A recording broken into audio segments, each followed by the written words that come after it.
Total Screen proudly presents their official podcast, On Screen, with your hosts, Tyson Gifford and William Rohrig.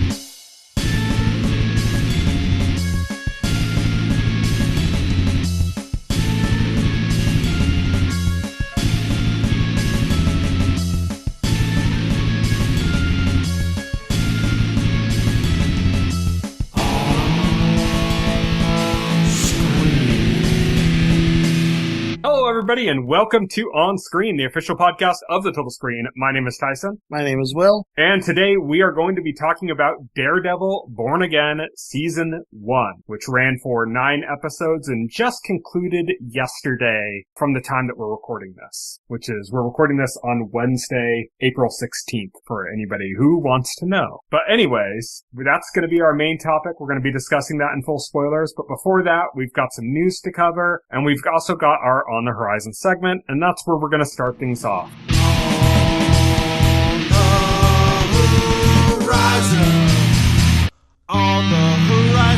On the Horizon is where we talk about what's coming up in the next week or so, and we're going to start with Andor, which is returning to Disney Plus on Tuesday, April 22nd. Itole, I believe that's how it's pronounced, is a new series from Amy Sherman-Palladino, who did The Marvelous Miss Maisel. That's coming on Thursday, April 24th to Amazon Prime. It's apparently about, like, professional ballet dancers. I don't know, but it's going to be Amy Sherman-Palladino, so it's going to have that, like, kind of signature fast dialogue wit, you know? Right. You is coming on Thursday, April 24th to Netflix, or I should say returning. Clair, Obscur Expedition 33 is coming on Thursday, April 24th to PC, PS5, and Xbox Series X. Fatal Fury City of the Wolves is coming on Thursday, April 24th to PC, PS4, PS5, and Xbox Series X. Havoc, this is a movie on Netflix that's from the director of The Raid and stars Tom Hardy, Timothy Olyphant, and Forrest Whitaker, is coming on Friday, April 25th to Netflix. Mm-hmm. The Accountant 2 is coming to theaters on Friday, April 25th. That's with Ben Affleck and the Punisher. Daredevil and the Punisher. Yeah, Daredevil and the Punisher, yeah. Until Dawn is coming on Friday, April 25th to theaters. That's based on a PlayStation game, right? Yes, it is. The Legend of Ochi is also coming to theaters on Friday, April 25th. That's got a Finn Wolfhard in it. That's like about some like Norwegian folklore like creature that's found or something. I don't know. And The Shrouds, which is the next movie from David Cronenberg, is also coming on Friday, April 25th to theaters. So that is what's coming up on the horizon. And now we're going to move on to On Beat.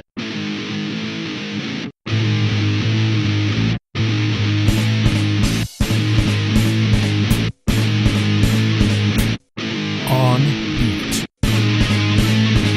On Beat is our news segment, and we're going to start out with that they announced a third Beetlejuice film, completing the trilogy, because we all know the second movie was titled Beetlejuice, Beetlejuice. Yeah. And if you know the rules... If you know the rules of Beetlejuice, don't say it. Then you know that the third title has to have a certain title to it. Yes. It's gotta work out that way. The second movie got that title. It was obvious there would be a third, and there is a third title in development. Also, there's gonna be a new Goonies movie and a new Gremlins movie in development. I'm still kind of not 100% sure on those, cause they said that they're in development, but they've kind of talked about those being in development for decades. I'm just saying what the film executives at Warner Brothers are telling the Hollywood Reporter. Like, I don't know, yeah. I'm just saying, like, until we get... There's a lot of moving pieces for those two projects. Yes, there are. I mean, yeah. And, like, you could say the same thing for Beetlejuice, but we already got the second Beetlejuice movie, so the third one, like, they've already kind of got the pieces in line, you know? But, right. Like, with Goonies and Gremlins, they've been talking about a potential second Goonies movie and third Gremlins movie for fucking decades. Right, yeah. So, who knows if that's actually going to happen, or if it's going to just fizzle out. Yeah, you know, like, sometimes the studio gets, like a big bugbear about doing something, and, I mean, that's how Gremlins 2 eventually happened, because studio just kept, like, asking Joe Dante to do it. The keywords to pay attention to for all three of these movies are in development. This doesn't mean they haven't, they haven't announced the script. No, they haven't announced the cast. Yeah. They haven't. I mean, that's why contract. I mean, that's why this is. I mean, that's why this is coming from an interview in the Hollywood Reporter and not a press release that these movies are happening. Yeah, exactly. Because we're not at that point.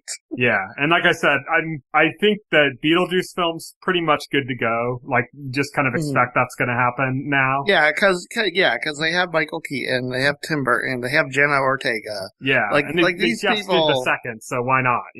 Yeah, exactly. But the Goonies and Gremlins one, I'm still like, I'll believe it when I see it. Right. When they announce it's going into production, then I'll believe it. Fair enough. There is an R-rated animated comedy. This news came out like a while ago that this was in development. It's called Fix. Mm-hmm. It's about a dog that's having a wild night. It's last night before being neutered. And this is from Gendy Tartakovsky and has the voices of Adam Devine and Catherine Hahn. So this was all like years ago that the first stuff came out about this. So why is this in the news now? Well, this was one of the projects where we bring back Zaslav Watch. Because David Zaslav, this is one of the ones that got dropped. Like Coyote vs. Acme and Batgirl. Now we're getting Coyote vs. Acme. That's, we talked about the rumor of that there was a deal being worked on. We didn't add this to the news, but that's now happening. That's been settled. But this is one that we had no idea about. It just kind of mostly been forgotten. Well, now, apparently, this was a Sony developed property that Warner Brothers had the rights to. They tried to write it off. Sony somehow got the rights back, and now it's going to be coming to Netflix. So, more stuff being saved from the evil clutches of Zaslav.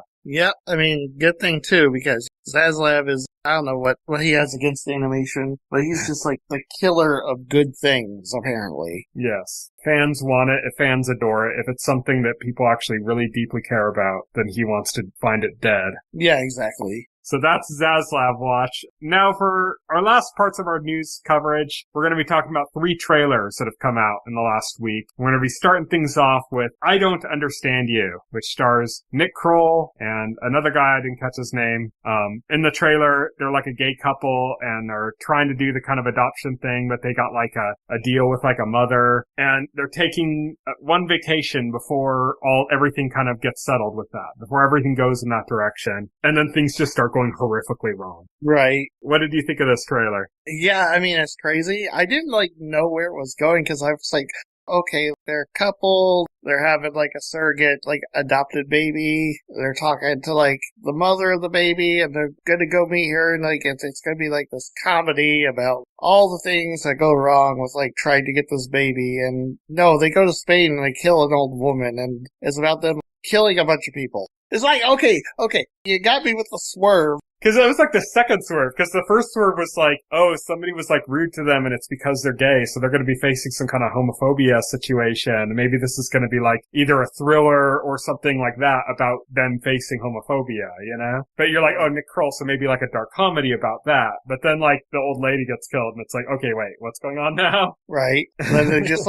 ends up killing everybody else who discovers it. Yeah, it's just a comedy of errors. So it looks pretty good. Looks crazy. Looks absolutely nuts. The next trailer we got is just a cult classic in the making. Tornado. Yeah, it looks great. As one of the captions on screen, it has all the review captions from people that have seen it. One of them says it's the Scottish samurai film you didn't know you needed. Right. And I'm yeah, okay, yeah, a Scottish set and mostly Scottish cast samurai movie. Samurai revenge film. Okay, I'm down. Yeah, looks amazing. Looks awesome. Yeah. Just kind of has the vibes of a cult classic revenge flick with just kind of some just weird bits and stuff. But yeah, that's coming. The last samurai related thing connected to Scotland that I ever saw was Highlander. So. Oh yeah. And then the last trailer we're discussing this week is 11 Rebels, which is actually based off of a true story. Yeah, this is a historical fiction about 11 rebels.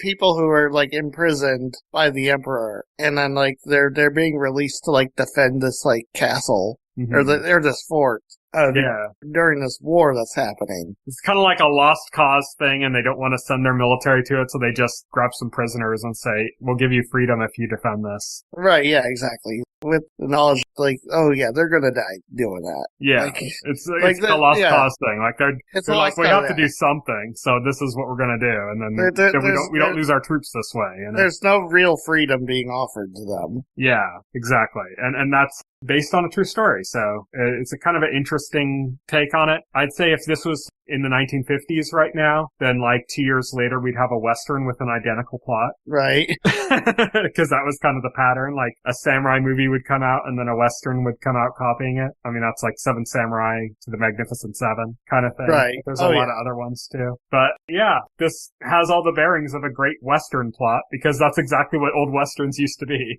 Adaptations of Japanese stories. So I think this looks like it could be good. That is it for our news segment. And now we're going to move on to our final segment, full spoilers.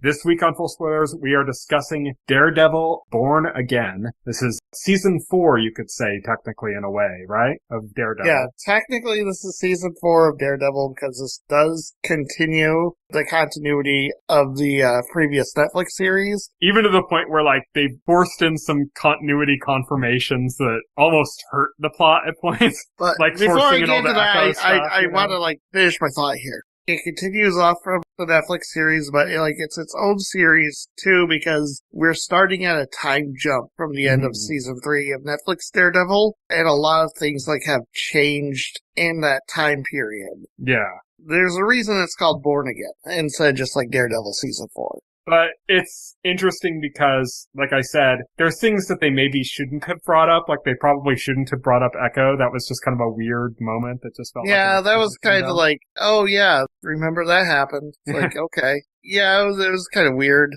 This is kind of a little bit of a messy series because it's kind of a too many cooks situation where they had one direction that they were taking the series in and then they decided to change that. Yeah, exactly. I don't want to get into like this too much because like it's getting into the weeds, but basically they had the show like written and partially filmed with like another showrunner and like another direction in mind when they decided to like scrap what they were going for and retool it to essentially make it fit closer to the Netflix series. Because this was going to be like completely different. Yeah. And while mentioning that, it's also worth pointing out that this is was supposed to be 18 episodes, and then that got split into 2 seasons with the second season coming later. Yes.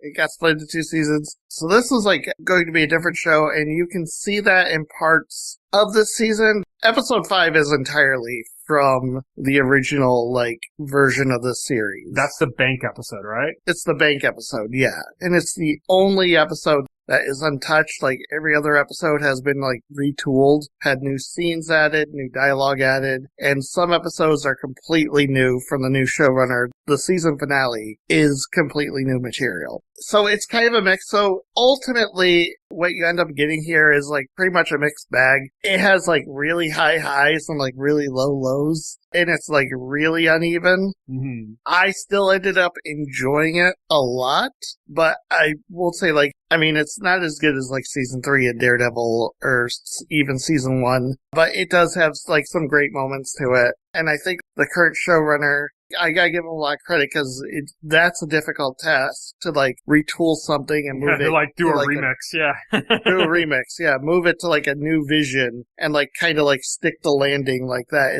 It's incredibly difficult. So like, gotta give him props for that. Yeah, I have kind of mixed feelings about it. I think that a lot of it isn't even necessarily from the problems that they faced, but just like the idea of, we already got 3 seasons of Daredevil, and I don't know how much is left there to mine, and they're mining it anyways, and that means like you're returning to things that they're starting to almost feel like they're not quite there yet, but they're starting to almost feel like a little soap opera-y, in the sense of like, oh, this is the villain, and here he's back again, it's the same villain. He's back again, and they're having the same kind of discourse they had again, but this is the new time of them doing it, and it's starting to get to that point. And I'm really hoping that in the next season they kind of deviate a bit from that and maybe kind of find some kind of fresher takes to kind of bring in. But I think it's just an issue for me of like, I liked Daredevil when it was originally on, but it's been so many years from then. The whole Marvel universe has changed so drastically since then. So many other things have happened since then. And it's just like, I don't know if I really wanted to jump right back into like the exact same tone and style of like the show, or if I kind of wanted them to kind of do something a little different to, you know, as a sequel series rather than just a direct continuation. I'm glad that they're continuing. Like, I did want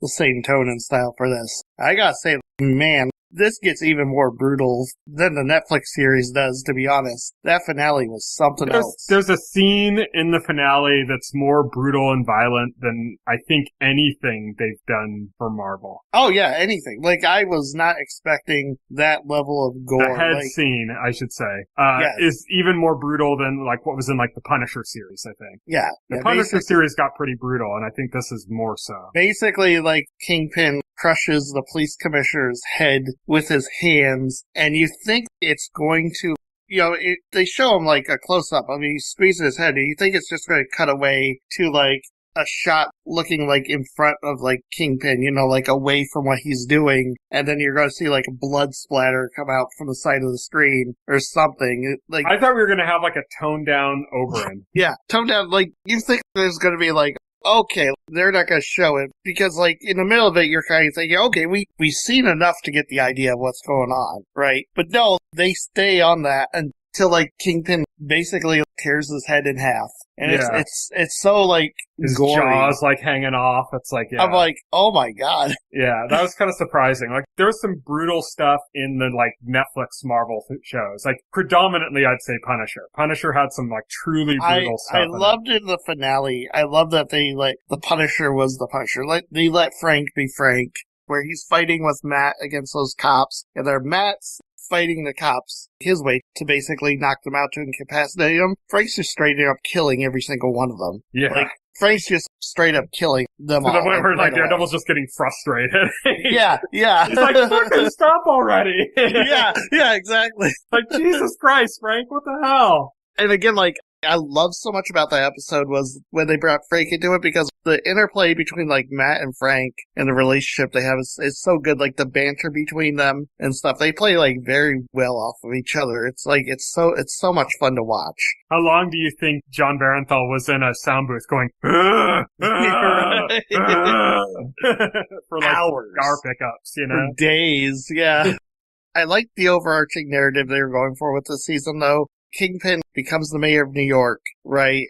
And the whole idea where, like, both Kingpin and Daredevil are kind of starting out at this place where they're not themselves, and then they're slowly, like, becoming their old selves again as the season goes on. I think I would have enjoyed it more, though, if there was a bit more ambiguity about what Kingpin was doing, but I mean, like, it didn't take him long before he was straight up doing villainous shit. Right. It really was, like, in episode 1 or 2 that he started doing shit that was like, okay, this is not approaching the line, you're already, like, well over it, you know? And I think what they were going for was more, and this might be like showing two different visions of the series, like the original vision and what they ended up turning it into. I think what it seemed like what they were going for from the dialogue talking about Kingpin's actions was like, oh, is he going to be able to stick to it and stay like this way? And it's like, he didn't, not even from the first fucking moment. He was already, you know. Oh, like, the narrative idea behind it was, this is like Matt and Kingpin trying to work within the system for like both their goals. Like, but Matt actually did. For a few episodes, Matt actually did. Kingpin, like, by episode 2, he was already pretty much Kingpin again. And the idea was like, like, they're both getting frustrated by the limitations. Yeah. They did a lot with parallels. They did parallels with Kingpin and the Punisher in, like, the finale, too. And they did parallels with Bullseye and Daredevil a few times as well. So, like, they were doing a lot of, like, parallel shots and stuff. One thing that they did that was like a new format thing for the show was the whole like BB reports thing, like the news footage. Yeah, that was a new thing they which did. Is like, that character is the niece of a popular character from season 1 of Daredevil. Ben Ulrich.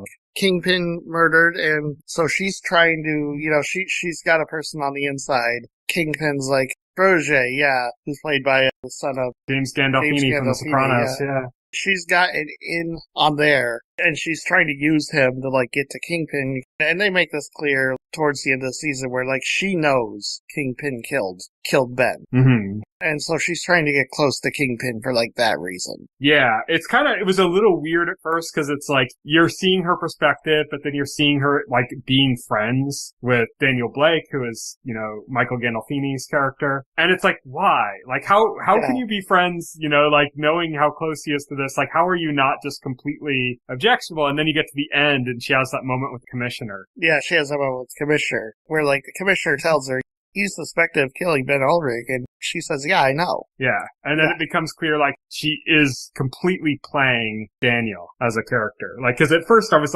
unsure about their relationship. I thought, like, okay, they're setting this up, like, he's this, like, Kingpin loyalist that's kind of going in there. It's very Trumpian. Yeah, like, there's a lot of stuff that's, like, very Trumpian. It's funny, because, like, I'm watching, like, this whole thing, I'm like, they're making, like, all these parallels to, like, Trump and what's going on with Trump. And I'm just, like, watching it thinking, yeah, but, like, Kingpin's, like, a lot more reasonable, level-headed. I would rather have Kingpin be president. I don't know if he's more reasonable, level-headed. He's smarter. He's smarter, yeah. Yeah. Kingpin's actually intelligent, where, like, Donald Trump is purely reactionary. Right, yeah, exactly. Yeah. Like, I don't know if Kingpin's level-headed. He's pretty fucking out of his mind, but. Yeah, he is pretty crazy. but he's intelligent, You catch him at the right moment. You can actually kind of have an intelligent conversation with him. His plans are not completely out in the open. I don't know. It's weird. Yeah, it is like an interesting parallel. I haven't really heard reaction. I wonder how the anti-wokesters are taking it. Or if it's like the boys situation where they don't even realize that it's paralleling Trump. Because remember when that happened with the boys, where, like, it wasn't until, like, season 4 or something that fans all of a sudden realized that, like, all the, like, Homelander shit was, like, paralleling Trump. Oh, yeah. And they didn't even know that till, like, the 4th season, and all of a sudden they're like, oh, it changed. It became woke. I hate it now. It became woke. It's like, no, it was always there. Yeah. So I'm curious, is the fan base for this show that's doing that, are they not picking up on it, or are they? I don't care. I don't give a shit. Because there's a lot of stuff, not just with that, but with the whole, like, they're addressing directly the whole, like, police adoption of, like, Punisher imagery and stuff. Yeah. And the kind of, the Scorpion police squads is, like, an actual thing, in our world. And a lot of them are the type of people that would, like, wear a Punisher vest or something. Because they think, like, the Punisher is cool. And, like, one of the best scenes in the season is towards the end when, like,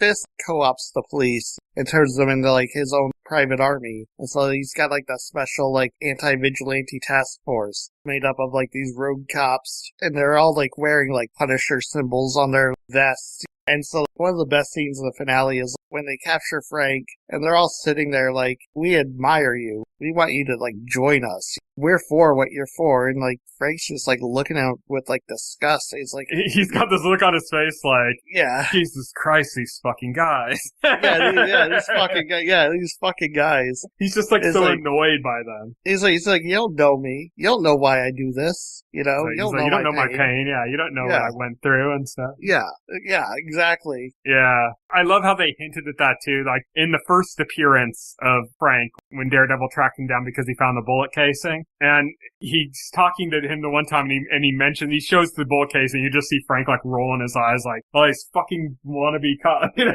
fucking fanboys. Yeah. Yeah. And the whole thing is because the Punisher isn't an aspirational figure. Punisher is not somebody you should want to be or should want to deeply damaged emulate. person. Yeah, exactly. A profoundly damaged individual, One of John Barenthal's, like, stipulations for, like, coming back as the Punisher for this was that they not glorify the Punisher or do anything to, like, make it seem like what he's doing is cool. He didn't want to turn into gun porn and, like, hero worship. He wanted to make sure, like, his portrayal made it clear this is, like, a damaged person doing bad things. Yeah, because the way Punisher is sometimes interpreted is straight up like propaganda. Yes. Yeah, he didn't want to be propaganda. So... we mentioned the bank episode. We got to see Kamala Khan's father again. Yeah, so this is an interesting episode because, like, this is a glimpse of what the show was like before they retooled it because it doesn't touch on, like, the overarching plot of the season. Everything that was happening in the episodes surrounding it kind of goes away. This doesn't, like, even lead anywhere. The only connective tissue is they were talking about, like, the law firm, like, needing money. And so, like, the previous episode, so Matt goes to a bank to try and get a loan so that they could take these cases pro bono and stuff. And he's trying to get a loan, and these bank robbers come in and they rob the bank. And what's interesting is it seems like they're connected to Vanessa or something, but it doesn't go anywhere. They're not connected to anybody. The storyline's not connected to anything. It just begins and ends in this episode. And well, I think we saw some of those people before. Like the main bank robber guy, I think we saw him before when we saw Vanessa organizing the gangs or whatever. Maybe. I vaguely recall, like, when it was just her organizing them before Kingpin walked in. There's not, like, no continuity, but there's, like, very little. Yeah. Because these people aren't important. They're in there for, like, some jewel, which we get is important. Like, the people who hired them are looking for it. We don't actually, like, learn who hired them for certain in that episode. It never goes anywhere. It's never investigated. It's just kind of like it happens. And then you've got Kamala's father in there, and I think that was part of the idea originally was, and what I got from this episode is I think it was going to have a lot more episodic elements to it. Like, oh, Matt gets involved in a bank heist, and oh, Matt is defending this guy. You know, it was going to have, like, more episodic elements to it. I think they were going to, like, use these to, like, weave in more familiar faces from the other Marvel TV series. So, like, oh, Matt runs into Kamala's dad. Like, Jack shows up in some of the episodes, Swordsman, you know? Yeah, Swordsman shows up in several episodes, or, like, they could have an episode where, like, oh, Matt runs into Echo, or something. Yeah. And maybe that's why they brought her up, like, so early in the series. Like, I'm just imagining they had all these plans for, like, these familiar Marvel TV show characters to show up. And, like, this is that vestige of that show. I think there's and I don't know if it's related to that, because it comes more into play later after that episode, especially, like, in the finale and stuff, so I'm not sure if it's directly related to this or not, but you think there'd be more kind of street-level vigilantes appearing throughout the series because of the way, like, the season ends with them, like, all caged up. And, they showed, like, you see, like, there's, like, 6 or 7 people in these cages, and they kind of just focus on, like, the one that we know. I thought there was going to be some big reveal at the end. A lot of people are saying, like, oh, this is based off of a storyline in the comics where Foggy is killed, but then it turns out he's alive and he's in witness protection. So some people were like, oh, maybe, thinking, oh, maybe you were going to see, like, Foggy sitting in, like, one of those cages. Yeah, going to be like, oh my god. Or there's a part when Karen showed up in the finale that I thought, or was it the episode before? I don't remember. It was either the finale or the episode before, and I thought, like, I saw a woman step out, and I'm like, oh shit, it's Jessica Jones. And then I'm like, oh no, it's Karen. To be honest, I was happier seeing Karen. Because Karen was, like, missing for the entire season. She showed up at, like, the beginning, and she, like, disappears. And again, this is, like, I think this is because of the reboot, because, like, I believe the original idea was they were going to kill both Foggy and Karen off at the beginning of the season, and then they retooled it to at least, like, Karen doesn't die, but, like, she's not in the season for, like, pretty much the rest of it. So, like, when she shows up at the end, and she's the one who, like, sent Frank to protect Matt, like, it was, like, so good to see her again. It's like, oh, you were gone for so long. Both actors have been confirmed to be in season 2, though, so yes. Whatever that means. Whatever that means.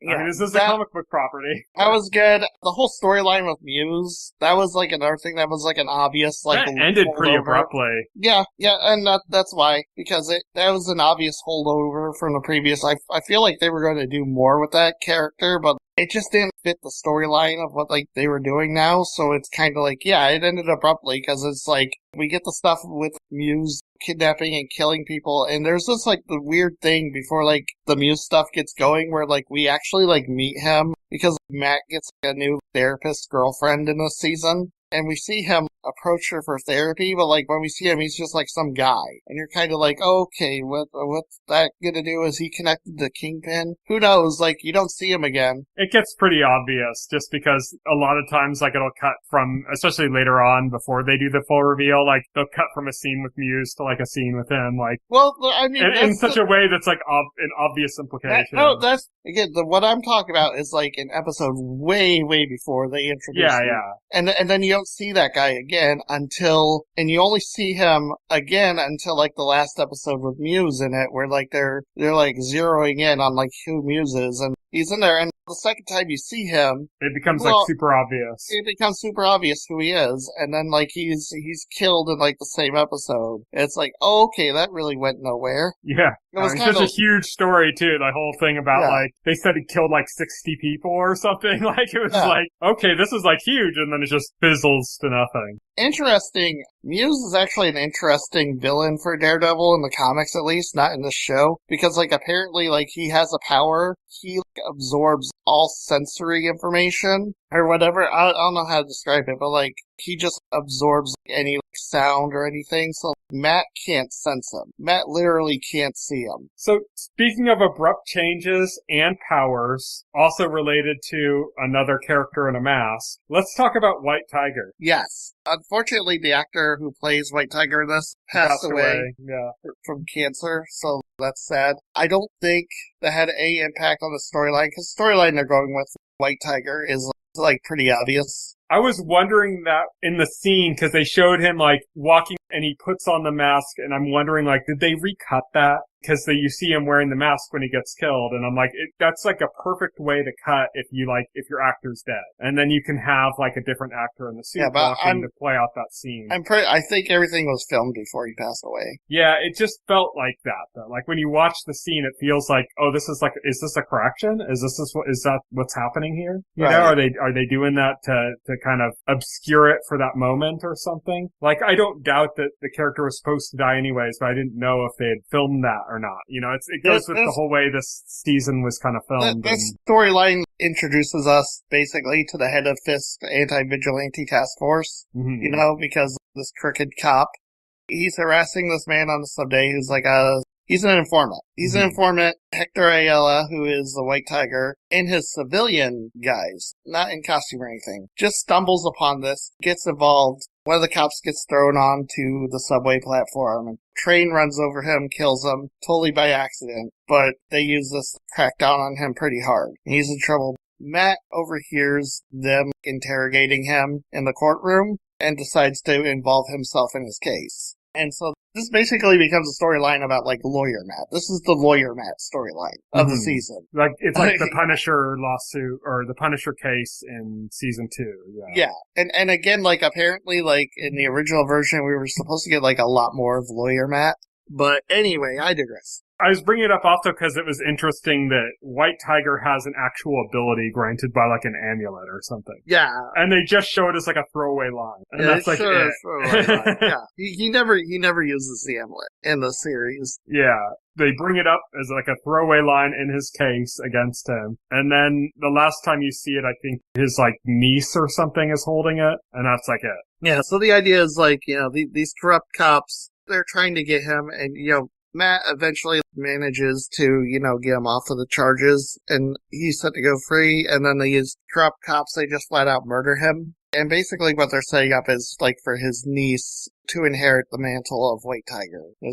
Kind of, but it almost feels like they just kind of begrudgingly use some of that footage to kind of close some loose ends, and then, I would say that, but at the very end of the series, when they're, going into the despair thing, they're showing all the characters, they do show her, so it's they are planning to use her more. I don't know if it's that or if it was just to close off that loose end. I don't know, it doesn't really close off a loose end. It doesn't really do anything. No, it says that we acknowledge that this happened. I suppose. It would feel weird if there was nothing for how important her character was for several episodes. Right, yeah. But I don't know, this brings me, the whole thing, why I brought that up with the powers and stuff is that it brings us into a more interesting place. When Daredevil was first on, there wasn't too much power in the world, it's superpowers and stuff. There were a few figures, but not a lot. As it's progressed, the point that the MCU is at right now, there's just tons, shitloads of powers going around all over the damn place, What's funny is the directors, they had the post-season interview with the showrunners of Daredevil season 1 going over everything, and what's interesting is the interviewer, pointed out, asked them, Thunderbolts, which is coming out next month, the events of Thunderbolts takes place in New York City. I think this takes place before that. I guess the question was, like, how is that in relation to, like, Daredevil? And that they just had no comment. Yeah, I think Daredevil takes place a bit before that. There was something else, I can't remember what it is now, but there was another moment that kind of set the date. But not the date specifically, but kind of set like a time period that this takes place in, and it's earlier. One of the things I was, like, really curious about, another thing, like, I was, like, half expecting to see was, like, one of the other Defenders showing up at the end of this season, right? Well, there were rumors about specifically Kristen Ritter. Yes. That's why, like, when Karen showed up, I was like, oh shit, it's Jessica Jones, and then it wasn't. I was like, oh, okay. Yeah, but I mean, I'm glad it was Karen for, like, several reasons. More reasons is, we did get, like, the moment where we got to, like, see continuation of, like, Karen's relationship with Frank. Yeah, I mean, but it was kind of that whole, I mean, it's good they brought her back since she was just gone from it for most of it already, but it also kind of felt like, I don't know. I'm really, like, a little anticlimactic for the scene, because they set up like it was like the heroes walking down the street kind of moment, and it's like, oh shit, yeah, bring in some other heroes, you know? Bring in some of the other vigilantes. I was like, maybe Jack's gonna join, maybe they're gonna have like a big vigilantes on the street kind of moment or something, and they I get where they're going, because they don't want this to feel like too much hope. They said they wanted to end it on a feeling of hopelessness. They're going to be like this massive uphill battle. Yeah, they still could have done that though, and then it still ended that way, because they showed they showed everybody in cages. They could have still showed them how they got into those cages, you know? Right. Yeah, they said like Matt walking into that bar and then like it being filled with superheroes would have gave like too much of a sense of hope. You know? I think that would have been kind of inorganic too. Like, yeah, it would have been inorganic. Yeah. I think it would have made more sense if it happened on the street. But he was fighting somebody and somebody else popped up into the fight, you know, like they were there. I'm really excited to where this is going though, like, and where this ended and where this is going. Like, I'm really excited because this is going to be a big storyline that's not going to get resolved in like 2 episodes or something. And like the potential thing is, is Matt gonna have to begrudgingly team up with Bullseye now? There's a potential for that. Is Elektra going to come back? I mean, Elektra's actress has said recently, like today I saw the story where she said like she wants to come back for season 2. Yeah, it was like the worst part of her season. Yeah. She wants to be, is Elektra going to come back? Are we going to see like any of the other Defenders? Are we going to see Jessica Jones or Danny Rand or, Luke Cage? Hopefully Jessica Jones and Luke Cage. Yeah. Finn Jones did say he wants to come back as Danny Rand too. He sure did. Yeah. And hopefully we see Jessica Jones and Luke Cage. Luke Cage would have been an interesting pull for the season, because Luke Cage season had 2 seasons, right? Yes. Luke Cage season 2 ended with him kind of almost taking the mantle of like a crime boss. He didn't like kind of almost. He did. Well, I mean, we don't know how criminally he took over the operation, but we don't know how like crimey he was being. I mean, he's probably not being too. That was the implication. The implication was like, oh, this is dangerous territory. The implication is like he's in this position a person like him shouldn't be in, and how is he going to deal with that? How is he going to navigate that? And then we never got to see that. So which would have made him an interesting inclusion this season with its themes, you know? Yeah, but there's also a time jump, and like there's a possibility to say like, oh, that got resolved like 2 years ago. Don't worry about it. I'm not like it's like, oh, okay. It's just unfortunate, is what I'm saying. Yeah, there's a wide open. There's a wide open thing to be mined there, you know? Yes, it was very unfortunate that series ended where it did. And, I just mean it fit with the themes of this season, is what I mean. Yeah. Oh, yeah, for sure. It just wasn't in the cards. I get it. You want the actor might not be interested. You know, he's got another show. No, he's got that show Evil or whatever that he does. No, it's not that. I get it. You're bringing Daredevil back after this hiatus. You want to focus on the core Daredevil characters first before you expand it. Sure, the core Daredevil characters like Jack the Swordsman and Yusuf Khan. There's some cameo. Like I said, Yusuf Khan is from like the pre-reboot though. A lot of them probably are. A lot of them are, yeah. Like there are ties. Jack is probably from the pre-reboot, and then they just kept him, you know. Right. But it's funny if they got her uncle like locked up swordsman. Is Kate Bishop gonna show up? Maybe they were going to go for that. I don't know. Maybe. I don't know. She kicked Kingpin's ass last time. I don't know, but overall thoughts, I thought it was solid. It's definitely like an uneven season, but I really feel like they ended like on a solid foundation, a solid direction of where they're going. I'm interested to see what happens with season 2 now that's going to be like fully the reboot vision. And there's not going to be like this other like weird stuff from like a version of Daredevil that didn't happen. I'll say that I didn't like the direction that they were previously going for, that they changed from. Mm-hmm. But I also don't necessarily like the direction that they moved into with the reboot. I kind of wanted something different, but not different like it was, but different like in a different way. Like I still want it to be brutal and dark and stuff, and to be more kind of street level, but I was kind of hoping it would take some more of a turn. I did like the aspect that for a lot of the series, like half the series, Daredevil is not in costume. I kind of liked that. I like that he was struggling not to do that. Yeah, I like the idea like they were, again, like I kind of like the idea of like the two protagonists, like the duality with like Kingpin and like Daredevil, where they were struggling the entire season to like not be themselves. Except only really Matt was doing that. Yeah. Like I said, Kingpin kind of gave up on that by like the second episode. Right, yeah. But, I would have liked them to do more lawyer Matt stuff, just not in the direction that they were going for, like clearly before it was, retooled. That was kind of a bit too lighthearted lawyery. Like I would have liked them to kind of go dark lawyery. There was a show on FX years ago called Damages. It was like about lawyers, but it was very dark. And there was murders and all sorts of crazy shit. And like, you don't know who was trustworthy. Even like some of the protagonists were doing some pretty sketchy shit, you know? So you can do lawyer stuff and not be like Law and Order that's all about like the hope in the legal system, or like be a comedy like, you know, Boston Legal or something. You can do lawyer and do it like dark. And I think that might have been something I would have enjoyed, because it would have just been, I just wanted something a little different, because we already had 3 seasons of Daredevil. And they, like I said, they're retreading a lot of the same territory. And it would have been more interesting if they kind of focused on a few different things, different aspects of that character, with maybe the same kind of tone, but with like a different focus. And it seems like neither the original vision for Born Again or the retooling are going for that. So I'm a little upset that we're not going to get something different, that now it looks like season 2 is just going to be straight up Daredevil season 4, you know, or season 5, I guess. So I would have liked something a little different. I don't know. It goes back to what I was saying before, that we already got 3 seasons of Daredevil. I kind of wanted something a little different, but not what they ended up initially going for.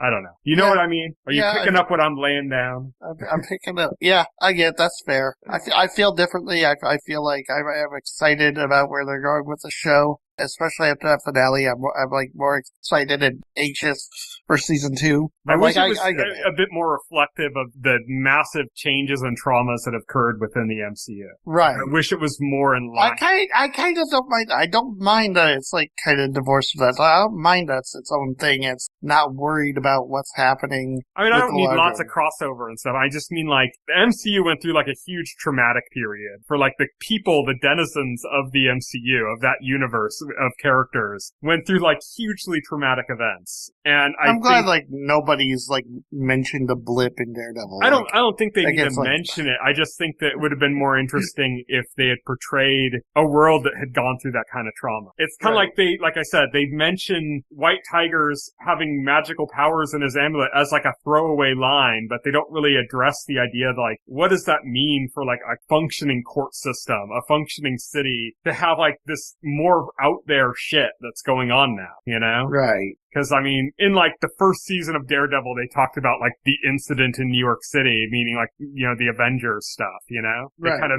briefly mentioned that kind of stuff. And it was, like, a big underlying current of, like, oh, this, like, fucked everybody up. And now it's kind of set things on this collision course. And now it's, like, way crazier shit has happened, and it's just completely ignores it. And like I said, I don't need them to directly address it. But it would be more interesting, I think, if, like, the trauma was there. Right. But I don't know. I don't know what I'm looking for. And it's hard to pull it from here because this is like 2 separate visions kind of intertwining or whatever. But yeah, I mean, I still enjoyed it. I still thought it was brutal. I still liked spending time with the characters. So that's what really matters. Yeah, that's fair. But that is it for Daredevil Born Again. We'll talk about it again, I guess, next year when the new season comes out. But until then, you can follow me on Twitter. I am at Tyson Gifford. You can follow Will. He is at VoxelHero. You can also follow us both on Blue Sky using the same handles. Next week, we are going to be talking about The Bondsman. This is on Amazon Prime.